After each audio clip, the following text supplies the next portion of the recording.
Le 14 mars 2020, le gouvernement du Québec interdisait les visites des proches pour les patients dans les hôpitaux et les organisations de santé. J'étais à l'époque au CHUM, au comité de direction et à la cellule de crise. 3 jours après cette interdiction, l'équipe des soins intensifs sont venus nous voir pour nous dire « Il est insupportable et humainement intolérable de voir des patients mourir seuls. » On est des cliniciens, les proches nous le disent, c'est insupportable. Moi, ça m'a gelé le sang au comité de direction. Et ils ont dit, bien, on a innové, on a fait quelque chose de nouveau, et on vous l'explique. L'infirmière des soins intensifs, lorsqu'il y avait un patient en fin de vie, descend pour accueillir le visiteur, le proche du patient, à la porte de l'hôpital. L'infirmière montait à la chambre du patient et aidait le visiteur à mettre ses équipements de protection individuelle pour se protéger contre la COVID. L'infirmière rentrait avec le visiteur dans la chambre du patient et l'accompagnait jusqu'au décès de celui-ci. L'infirmière ressortait avec le visiteur, l'aider à enlever ses équipements de protection individuelle parce que c'est le moment où il y a le plus haut risque de contamination. Elle accompagnait le visiteur à la porte et l'appelait 3 jours après pour un suivi psychosocial et pour confirmer l'impact, 2 impacts, humaniser les soins, mourir en dignité avec quelqu'un qu'on aime, et protéger, et donc 0 contamination contre la COVID. Ils nous ont dit qu'ils l'ont testé avec 5 patients, 5 visiteurs. Ils venaient nous le dire, on a besoin de votre aide pour développer, pour déployer cette offre de service-là pour l'ensemble de l'organisation. Tout de suite, ma collègue Danielle Fleury et moi, PDGA, présidente directrice générale adjointe à l'époque, et moi, on a dit, on va le faire. On est allé recruter 2 infirmières à la retraite et 2 étudiantes des maisons d'enseignement pour partir l'équipe de soutien aux communications aux familles, qui avait pour but de déployer ces visites de fin de vie dans l'ensemble de l'organisation, et ça s'est déployé dans le reste d'autres organisations à travers le Québec. Voici la première histoire d'innovation par le terrain à fort impact. Deuxième histoire. Il y a 6 mois, quand je suis arrivée au Centre intégré de santé et de services sociaux de la Montérégie-Ouest, 1 mois plus tard, Dr. Pino Reed, gériatre, et des neuropsychologues sont venus me voir en disant « Cathy, tu sais, on passe beaucoup de temps à la documentation clinique. Moi, je suis orthophoniste, je sais. C'est important pour saisir la qualité et la continuité de l'information. Mais ce n'est pas la tâche qu'on préfère. On aime voir des patients en soins directs aux patients. On a vu des outils d'IA génératifs qui pourraient nous aider à réduire ce temps de documentation clinique pour passer plus de temps en soins directs aux patients. Et donc, est-ce qu'on pourrait utiliser la reconnaissance vocale et Copilot dans notre environnement sécuritaire pour réduire ce temps de documentation clinique et le réinvestir en soins directs aux patients? Qu'est-ce que j'ai répondu? Oui, on va le faire. Ces 2 histoires démontrent la force de l'innovation par, pour et avec les acteurs sur le terrain, les cliniciens, les proches, etc. J'aimerais prendre un temps d'arrêt pour qu'on se dise quels sont les piliers et les ingrédients clés qu'on peut mettre en place dans les équipes, dans les organisations, pour aller chercher cette forte culture d'innovation, d'impact avec les gens sur le terrain. J'ai eu le privilège au cours des 10 dernières années de partir la première équipe d'innovation au Québec au CHU Sainte-Justine, la 2e au CHUM, et j'ai le privilège d'être maintenant de diriger et d'être au service d'une au CIS de la Montérégie-Ouest. J'ai appris qu'il y avait 3 piliers incontournables pour favoriser cette culture d'innovation par les acteurs de terrain. Commençons par le premier pilier, le plus important, c'est les personnes et les équipes. Dans ce premier pilier-là, il est essentiel d'avoir des gens qui partent de problèmes et de besoins concrets sur le terrain, qui trouvent des solutions à leurs propres problèmes, comme dans les 2 histoires que je vous ai racontées. Le premier ingrédient clé est celui de l'autonomisation et du leadership, l'empowerment. Les gens sur le terrain doivent se sentir légitimés de proposer des solutions. L'équipe des soins intensifs sont venus à la cellule de crise, ils nous ont proposé une façon de faire, ils nous ont demandé de l'aide pour les supporter. Donc, c'était des acteurs sur le terrain, des cliniciens, des proches qui sont venus frapper à notre porte. Il y a une autre personne qui est essentielle, le gestionnaire de proximité. Dans les 2 cas, les gestionnaires immédiats ont dit « on va vous appuyer ». Et ensuite, c'est sûr qu'en comité de direction et le PDG d'une organisation doit insuffler et incarner l'innovation qui part par le terrain. Deuxième ingrédient de ce pilier-là, ce sont des préalables et des incitatifs. Je vais vous donner un exemple de préalable. Le droit d'apprendre, le droit d'expérimenter, le droit à l'erreur. Dans la première histoire, lorsqu'ils ont fait une version 1 du processus, ils l'ont testé avec le premier patient, ils ont essayé, ils l'ont adapté, ils ont appris. C'est un ingrédient essentiel. Dans les incitatifs, les deux équipes ont pris du temps. Il faut du temps protégé pour innover. Ils n'ont pas demandé « puis-je avoir le temps de réfléchir? Puis-je essayer? » Ils l'ont fait, ils se sont sentis libres et légitimés de pouvoir le faire, prendre du temps pour innover. Le dernier ingrédient de ce pilier-là, c'est le développement de compétences. En accompagnant les innovateurs et les innovatrices sur le terrain, en leur offrant de la formation continue, ça leur permet d'être des innovatrices au quotidien dans la vie des gens. Des personnes et des équipes créatives et innovantes, c'est super. Le deuxième pilier, c'est une organisation qui facilite l'innovation au quotidien, sur le terrain. Et donc, le deuxième pilier, c'est celui de l'organisation, une organisation qui facilite l'innovation.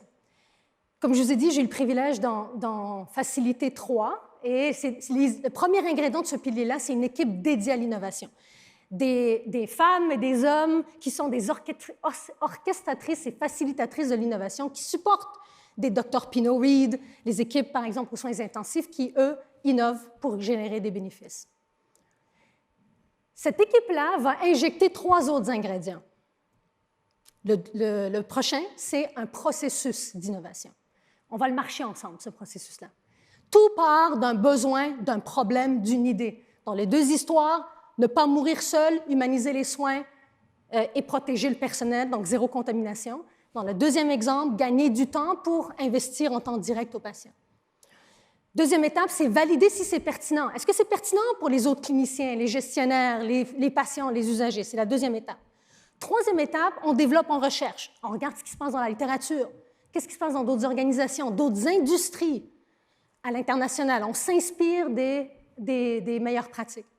Ce qui génère un prototype qu'on expérimente. Dans la première histoire, ils avaient une première version de processus qu'ils ont testé avec 5 patients, 5 visiteurs.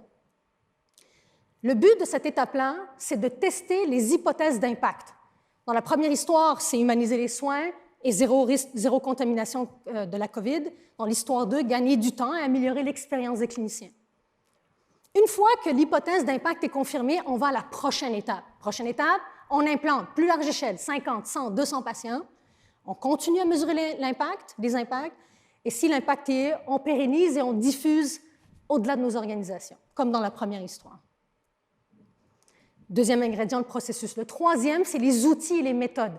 À chacune des étapes du cycle de l'innovation, il y a différents outils qu'on peut utiliser. Exemple, à la validation de pertinence, on a des outils comme le design thinking, la carte de l'empathie. Dans la carte de l'empathie, on va capter les besoins, les ambitions, les craintes, ce que les utilisateurs entendent, ressentent. C'est une façon de valider la pertinence de ce qu'on veut faire.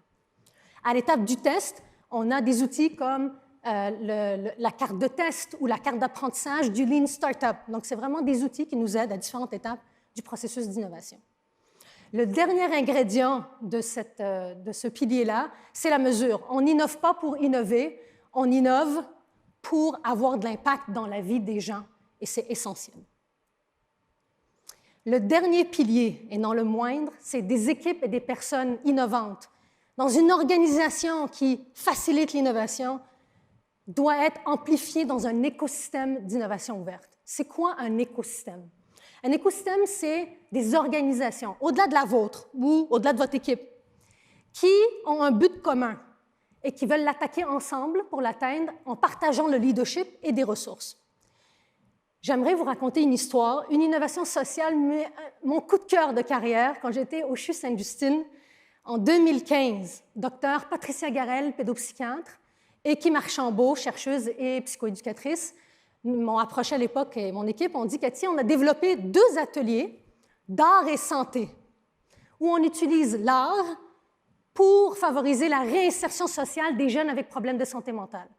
Avec le Cirque du Soleil et le Musée des Beaux-Arts, on a développé un atelier d'art du cirque et l'art au musée pour travailler des objectifs suivants, l'estime de soi, la communication, leur réduire le stress et l'anxiété dans le but de favoriser la réinsertion sociale de ces jeunes avec problèmes de santé mentale. Et dans les mêmes groupes, il y avait des jeunes sans problème de santé mentale.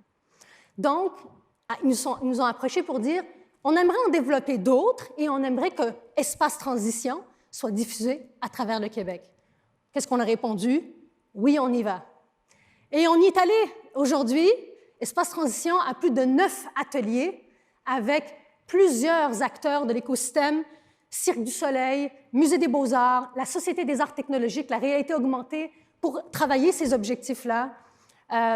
Percussion, jeunesse percussion, la percussion, le violoncelle.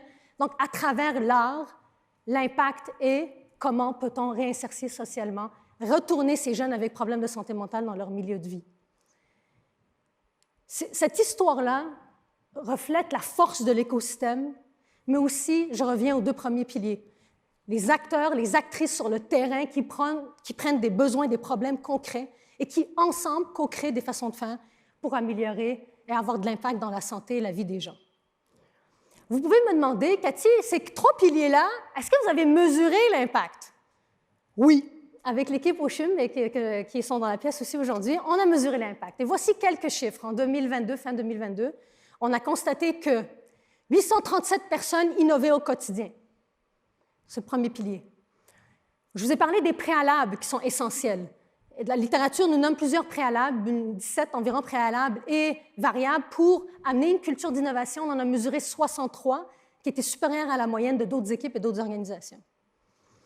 Il y avait 167 innovations sociales, technologiques, humaines qui se passaient en action au quotidien, qui ont le potentiel ou qui génèrent de l'impact, et finalement avec 64 partenaires de l'écosystème pour atteindre des différents buts communs. Aujourd'hui, plus que jamais, je crois que l'innovation par les acteurs du terrain, on le fait avec, pour et par eux. Le terrain, c'est les cliniciens, les gestionnaires, les employés, les médecins, les patients, les étudiants, etc. Parce qu'ils sont le plus proches des besoins et de la réalité du terrain.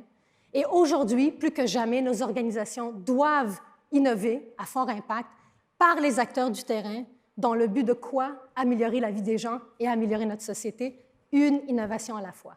Merci beaucoup.